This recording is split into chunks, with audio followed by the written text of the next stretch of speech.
Selama ini saya mengelilingi Indonesia dengan penuh bangga, terharu, bersyukur kepada Allah Subhanahu wa taala menjadi pribumi bangsa ini.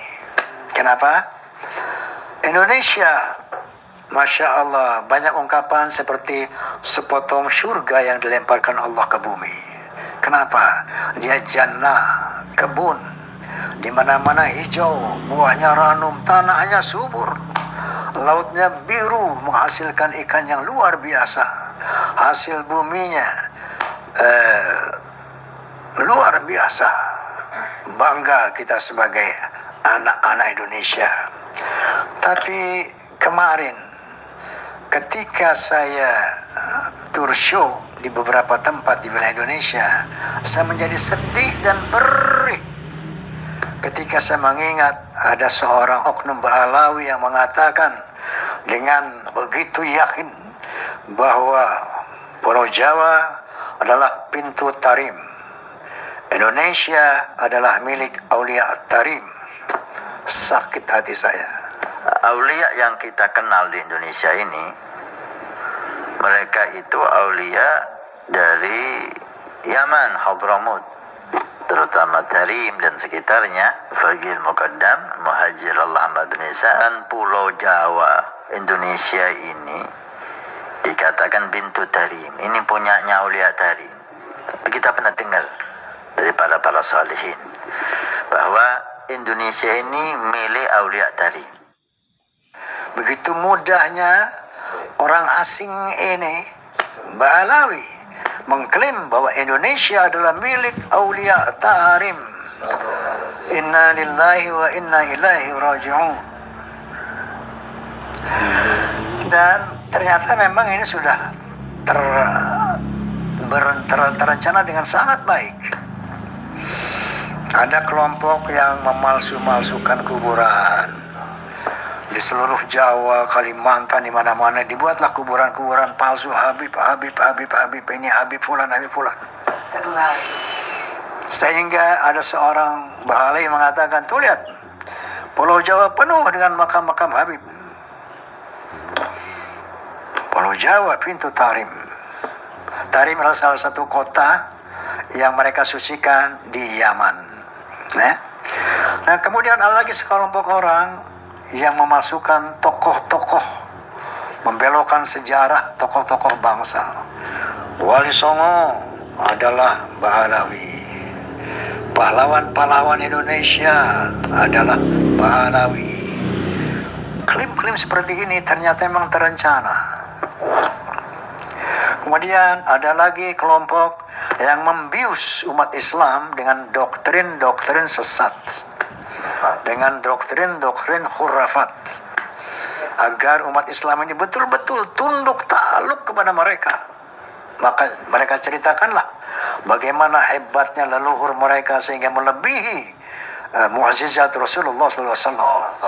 Salah satu contoh, mereka berani mengatakan bahwa Imam Faqih Muqaddam, leluhur mereka yang sangat luar biasa, bisa mi'raj, menemui Allah Subhanahu wa taala dalam satu malam 70 kali.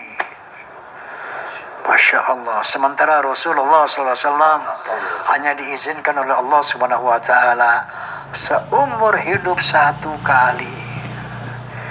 Dengan doktrin itu, dengan cerita khurafat itu, mereka telah merendahkan kesucian Rasulullah SAW. Bahkan ada lagi di antara mereka yang berani mengatakan, leluhur kami, kalau tidak malu sama Allah, bisa memadamkan api neraka dengan tangan, dengan kelingking bahkan. Kesombongan yang diada-adakan kembali merendahkan Rasulullah Sallallahu Alaihi Wasallam. Banyak lagi hal seperti itu. Itu ada seorang maksiat mati, lalu disiksa oleh malaikat munkar wa nakir. Teriakan-teriakan ini ternyata mengganggu tidurnya Al-Faqih Muqaddam. Bangun dari kuburnya, dimaki-maki ini munkar wa nakir. Kamu menyiksa orang, mengganggu tidur saya. Inna lillahi wa inna ilaihi raji'un. Ada lagi orang ahli maksiat mati, cukup dikasih sepotong surat, nanti kasih tahu sama munkar wa nakir. Kalau kamu ditanya jangan jawab. Kasih surat ini, kamu akan masuk surga tanpa hisab. Kemudian mereka bisa menghina kiai-kiai pribumi dengan mengatakan bahwa seorang Habib yang bodoh lebih mulia daripada 70 ulama yang alim. Kaki seorang Habib yang bodoh lebih mulia dari kepala 70 ulama yang alim. Apa tujuannya ini? Pembodohan. Ini pembiusan terhadap para muhibbin yang tidak menggunakan akal, sehingga mereka terpukau, terkagum-kagum karena inilah turunan Nabi, tentunya punya kehebatan seperti ini. Mereka takluk setakluk-takluknya. Ada yang mengkondisikan itu, ada yang mengkondisikan kuburan palsu, mengklaim-klaim kuburan para pejuang. Ada lagi kelompok orator-orator, agitator, seolah-olah kalau berbicara lebih hebat, lebih patriotik dari para jenderal kita, lebih patriotik daripada ketua-ketua umum partai. Kami berkoalisi dengan rakyat, kami beroposisi dengan rakyat. Hei jenderal, hei polisi, hei presiden, kalau kamu ganggu rakyat, Masya Allah, ini framing untuk menempatkan diri sebagai pahlawan rakyat. Dia berani memaki, mencaci siapa yang menyimpang daripada konstitusi. Ternyata tujuannya menjajah Indonesia. Clear? Berbagai macam, dari pemalsuan kuburan, kemudian doktrin-doktrin sesat, kemudian orasi-orasi yang membakar, mengadu domba. Asah parangmu, asah celuritmu. Di sana ada PKI, ayo, para ulama, para kiai. PKI yang mana? Ketua umum PKI itu Aidit Mbak Alawi, Muso Mbak Alawi. PKI yang mana? Justru negeri Yaman, menurut berita yang tersiar di seluruh dunia, adalah negara komunis satu-satunya di Timur Tengah.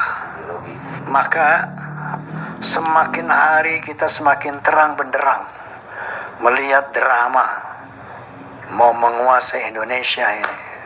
Inna lillahi wa inna ilaihi raji'un. Oleh karena itu, melalui podcast ini saya menghimbau kepada seluruh bangsa Indonesia, pribumi, waspadai gerakan mereka yang clear bahwa Indonesia milik Aulia Tarim. Apakah ini nggak jelas?